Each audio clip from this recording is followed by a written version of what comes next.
የሜክሲኮን ሰማይ ለዓመታት በጥላው የሸፈነውና የአጋንንት አለቃ እየተባለ የሚጠራው 15 ሚሊዮን የአሜሪካ ዶላር ጉርሻ የተቆጠረበት ኤል ሜንቾ ማን ነው?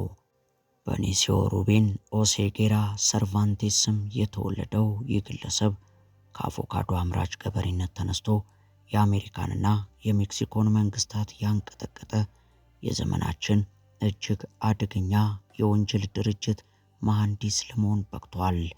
የቀድሞ የፖሊስ መኮንን የነበረው ኤል ሜንቾ የፖሊስን አሰራር ከውስጥ ማወቁ የሃሊስኮ አዲስ ትውልድ ካርቴልን ወይንም ሲጄንጂ ሲመሰረት እንደ ትልቅ ግብዓት ሆኖታል። ለዓመታት ስሙ የጥንካሬ የኃይልና ቁልፍ የሆኑ የአደንዛዥ እጽ መስመሮችን የመቆጣጠር ምልክት ሆኖ ቆይቷል። ኤል ሜንቾ ተራ ወንጀለኛ ሳይሆን የካርቴሉን መዋቅር እንደ አንድ ወታደራዊ ተቋም የገነባ ስትራቴጂስት ነበር። በተለይም በ2015 ላይ የሜክሲኮ ጦር ሰራዊት ሄሊኮፕተርን በሮኬት ተተኳሽ አርፒጂ በመምታት በመጣል ለመንግስት ግልጽ የጦርነት ጥሪ ያስተላለፈ ደፋር መሪ ተደርጎም ይወሰዳል። የድርጊት ካርቴሉ ከመንግስት አቅም በላይ የሆነ ከባድ መሳሪያና ድፍረት እንዳለው ለዓለም ያሳየበት አጋጣሚ ነበር። ኤል ሜንቾ የራሱን የጦር መሳሪያ ፋብሪካዎችና ልዩ የሰልጣኞች ማሰልጠኛ ካምፖች በማቋቋም የሜክሲኮን ወጣት ወንዶች በግዳጅና በገንዘብ በማማለል ወደ ጦር ሰራዊቱ በመቀላቀል ግዛቱን በደንብ አስፋፍቷል።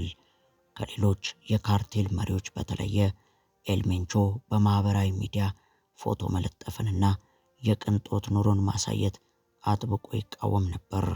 ድርጅቱ ሲጄንጂ እጅግ ጥብቅ የሆነ የዲሲፕሊን ሕግ ያለው ሲሆን ትዕዛዝ ያላከበረ ወይንም ሚስጥር ያወጣ አባል እጣ ፈንታው አሰቃቂ ሞት ነው። ይህም ኤል ሜንቾን እንደ ጥላ የማይታይ ግን ደግሞ በየቦታው ተጽዕኖ የሚሰማ የአጋንንት አለቃ እንዲባል አድርጎታል። ይህ ሚስጥራዊነቱ ነው ለአስርተ ዓመታት የአሜሪካና የሜክሲኮ የደህንነት ተቋማት ሳይደርሱበት እንዲቆይና በናይን ግዛቶች ላይ በሙሉ የበላይነት እንዲኖረው ያስቻለው። በእሱ አመራር ስር ካርቴሉ ወታደራዊ ስልቶችንና ዘመናዊ የጦር መሳሪያዎችን በመጠቀም ይታወቃል። ከድሮን ፈንጆች እስከ ታጠቁ ተሽከርካሪዎች ድረስ ቡድኑ በበርካታ ክልሎች የመንግስትን ስልጣን የሚገዳደር ኃይል ገንብቶ ነበር። ተቀናቃኞቹ ሲዳከሙ የእሱ ድርጅት ግን እየተስፋፋ ሄዶ በዓለም አቀፍ የአደንዛዥ እጽ ንግድ ውስጥ ማዕከላዊ ተዋናይ ሆኗል።